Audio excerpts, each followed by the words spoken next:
Aceh, suara dari hutan yang menyelamatkan Indonesia. Jangan pernah lupakan sejarah ini. Saat Indonesia nyaris runtuh, Aceh bangkit. Tahun 1948, Belanda datang lagi lewat agresi militer kedua.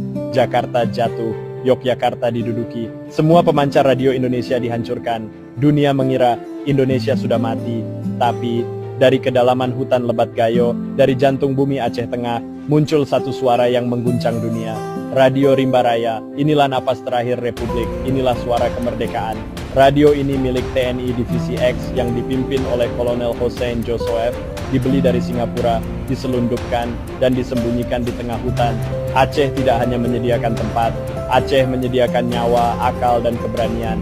Radio ini mengudara dalam bahasa Inggris, Belanda, Arab, Urdu, dan Mandarin.